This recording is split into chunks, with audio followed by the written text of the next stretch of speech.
پوچھا جی دنیا میں قرآن کی بے حرمتی دیکھنے میں آ رہی ہے، اس صورتحال میں ہم بحیثیت مسلمان کس طرح کا کردار ادا کر سکتے ہیں؟ یہ سوال اس عہد کے ایک بہت بڑے عالم مولانا مناظر حسن گیلانی نے اپنے استاد شیخ الہند مولانا محمود الحسن صاحب دیوبندی علیہ رحمہ سے پوچھا، اور انہوں نے اپنی کتاب احاطہ دارالعلوم دیوبند میں بیتے چند ایام میں یہ واقعہ نقل کیا ہے کہ دارالعلوم دیوبند میں حدیث کا سبق ہو رہا تھا، تو ہم نے اپنے استاد سے پوچھا کہ کیا وجہ ہے کہ دنیا میں جہاں پر کہیں آپ کو اسلامی شاعر، اسی طریقے سے حرمت رسول اور یہ جو مقدسات ہیں ان کی توہین ہوتے ہوئے نظر آتی ہے، تو مسلمانوں کے جذبات قابو میں نہیں رہتے، اور مسلمان جو ہے وہ اپنا تن من دھن لٹانے پر تیار ہو جاتے ہیں اور کسی چیز کی پرواہ نہیں کرتے، تو اس کی کیا وجہ ہے؟ تو انہوں نے پلٹ کے اپنے شاگردوں سے پوچھا کہ جو مسلمان یہ سب کچھ کرنے پر آمادہ ہوتے ہیں، کیا تم نے کبھی غور کر کے ان سے یہ پوچھا کہ اسی پیغمبر کی یہ تعلیمات ہیں کہ کم نہ تولو، جھوٹ نہ بولو، بددیانتی نہ کرو، تنابز بالالقاب نہ کرو، لوگوں کے اوپر تہمتیں نہ دھرو، اور دین اور شریعت پر قائم رہو اور عبادات کی پابندی کرو، کیا تمہیں یہ کرتے ہوئے وہ نظر آتے ہیں؟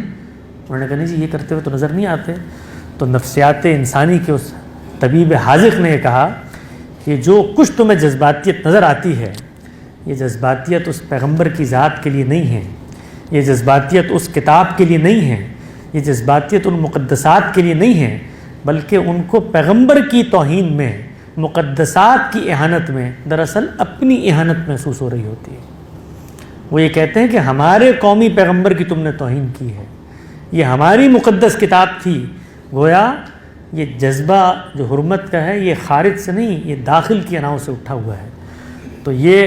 میں نے جواب اس کو اپنے آپ سے منسوب کر کے اسی لیے نہیں دیا کہ مجھ پہ کوئی فتویٰ نہ لگا دیں،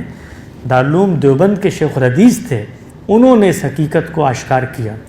تو یہ جو کچھ اس وقت دنیا میں ہو رہا ہے کتنے لوگ کرتے ہیں، ذرا فہرست بنا کے مجھے بتائیں۔ مجھے ایک صاحب نے بتایا نیو یارک کے اندر، وہ ایک بہت بڑے انگریزی جریدے کے ایڈیٹر ہیں،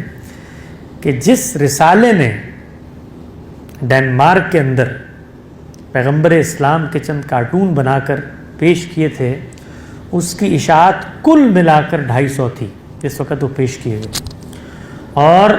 ہم مسلمانوں کی شنیع قسمت کہ ان کارٹونوں کو اٹھا کر اسلام آباد کی گلیوں میں اس ملک سے وابستہ اگر کوئی ٹیلی فون کمپنی تھی اس کے بورڈوں کو بھی جلا کر آج اس جریدے کی دنیا میں اشاعت ملینز کے اندر ہے۔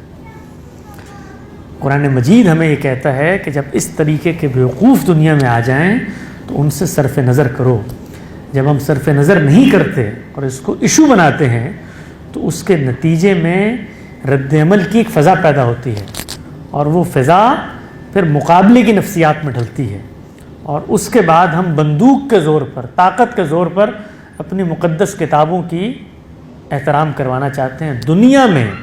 اس سے زیادہ کمزور کوئی جذبہ نہیں ہے کہ آپ طاقت کے بل پر اپنے کسی رشتے کی عزت کرائیں۔ یہ معاملہ ساز بہو سے نہیں کروا سکتے، اور ہم جو ہیں پوری دنیا سے اپنے مقدس مذہبی شاعر کا احترام طاقت کے بل پہ کروانا چاہتے ہیں، اور طاقت کا عالم یہ ہے کہ پچھلے 1.5 سال سے پوری دنیا میں کشکول لے کے پھر رہے ہیں کہ $1 ارب دے دو تاکہ اس کے لیے LC کھلوا کر اپنے توپ خانوں کے لیے ڈیزل منگوا سکے۔ طاقت کا یہ عالم ہے، اور اس طاقت کے عالم میں ہم ان کو یہ دھمکاتے ہیں کہ یہ کام نہ کرو۔ تو اگر کہیں پر قرآن مجید کا یہ معاملہ ہو رہا ہے تو قرآن کی دعوت کو عام کریں، ان لوگوں کے پاس جائیں،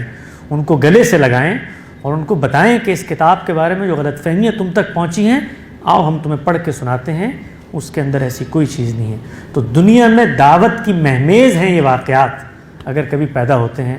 اور ہم لوگ اتنے بدقسمت ہیں کہ ہم اس کے مقابلے میں صورتحال تو یہاں تک پہنچ گئی کہ ان کی مقدسات کو جلانے پر آ گئے ہیں۔